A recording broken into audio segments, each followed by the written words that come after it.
এটি কমন প্ৰশ্ন।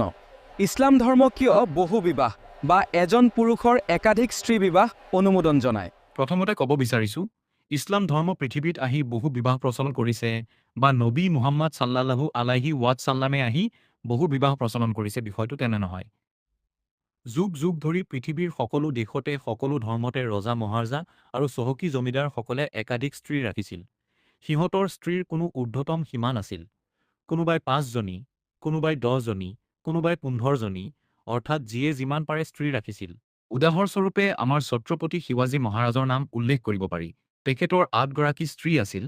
শিৱাজীৰ জন্ম 1630 খ্ৰীষ্টাব্দ আৰু মৃত্যু 1680 খ্ৰীষ্টাব্দ।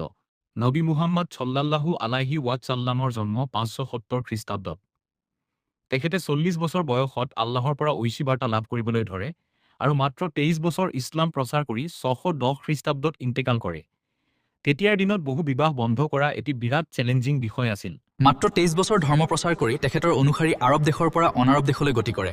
ইয়াৰ কাৰণ তেখেতে মানৱ সমাজৰ বিভিন্ন সমস্যাৰ বাস্তৱ সমাধান লৈ আগমন কৰিছিল। তেখেতে ইতিহাসৰ প্ৰথম ধাৰ্মিক গুৰু, যিয়ে কয় তোমালোকে মাত্ৰ এগৰাকীহে স্ত্ৰী বিয়া কৰিবা আৰু একাধিক বিয়া কৰিব খুজিলে চৰ্ত সাপেক্ষে সৰ্বাধিক 4 গৰাকী বিবাহ কৰিব পাৰা। একাধিক স্ত্ৰী বিবাহ কৰাৰ চৰ্ত হ'ল সিহঁতৰ মাজত সুবিচাৰ কৰিব লাগিব, অৰ্থাৎ সিহঁতৰ প্ৰত্যেককে প্ৰেম, ভালপোৱা, আৰ্থিক অধিকাৰ আৰু পাৰিবাৰিক মৰ্যাদা অধিকাৰ সমানভাৱে প্ৰদান কৰিব লাগিব। অৰ্থাৎ তেখেতে বহু বিবাহ প্ৰচাৰ কৰিবলৈ অহা নাছিল। আগৰে পৰা প্ৰচলিত সীমাহীন বহু বিবাহক 4 জনীলৈ সীমিত কৰিছিলে।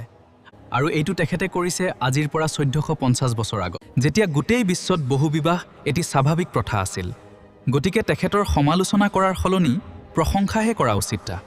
হয়তো কোনোবাই প্ৰশ্ন কৰিব পাৰে, 4 জনীলৈকে কিয় অনুমতি দিলে, মাত্ৰ এগৰাকীলৈ কিয় সীমিত নকৰিলে?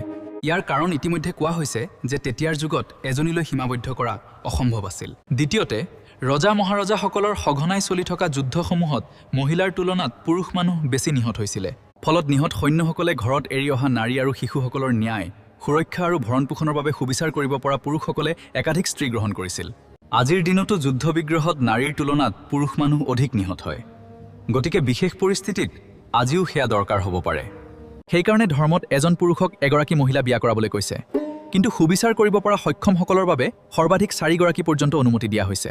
লগতে সতৰ্ক কৰি জনাই দিয়া হৈছে যে স্ত্ৰীসকলৰ মাজত সুবিচাৰ কৰা খুবেই কঠিন কাম। বহুতৰে এটি ভুল ধাৰণা যে বৰ্তমানে মুছলিম লোকৰ বাহিৰে অইন মানুহে একাধিক বিয়া নকৰে, কিন্তু সেয়া সঠিক নহয়। বহুতো জনগোষ্ঠীৰ মাজত একাধিক বিয়া আজিও প্ৰচলিত।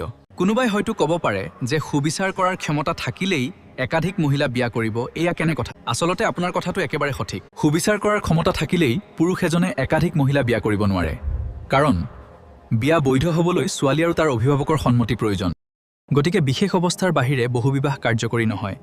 সেইকাৰণে মুছলিম সমাজত বহুবিবাহ খুবেই কম, যদিও মিডিয়াত বিপৰীত প্ৰচাৰ কৰা হয়। 1 নম্বৰ, নবী সাল্লাল্লাহু আলাইহি ৱাছাল্লামৰ আগৰে পৰাই গোটেই বিশ্বতে সীমাহীন বহু বিবাহ প্ৰচলিত আছিল। 2 নম্বৰ, ইছলাম ধৰ্মই এগৰাকী মহিলাহে বিয়া কৰিবলৈ নিৰ্দেশ দিছে। 3 নম্বৰ, একাধিক মহিলা বিয়া কৰিব বিচাৰিলে চৰ্ত সাপেক্ষে খুব বেছি 4 জনী মহিলা বিয়া কৰিব অনুমতি দিছে। 4 নম্বৰ, একাধিক স্ত্ৰী বিবাহ সম্পৰ্কে সতৰ্ক কৰা হৈছে যে সিহঁতৰ মাজত সুবিচাৰ কৰা খুবেই কঠিন কাম। 5 নম্বৰ, আজিৰ দিনতো বিভিন্ন ধৰ্ম আৰু জাতিৰ মাজত বহু বিবাহ প্ৰচলিত আছে। 6 নম্বৰ, আজিকালি মুছলিম সমাজত বহু বিবাহ প্ৰায় নায়েই। অৱশেষত মুছলিম মানুহবোৰক ক'ব বিচাৰিছোঁ, ইছলাম ধৰ্মই আপোনাক এগৰাকীহে বিয়া কৰিবলৈ দিছে। বিশেষ প্ৰয়োজনত একাধিক বিয়া জায়েজ হ'লেও তাত ফিতনা হোৱাৰ প্ৰবল আশংকা আছে।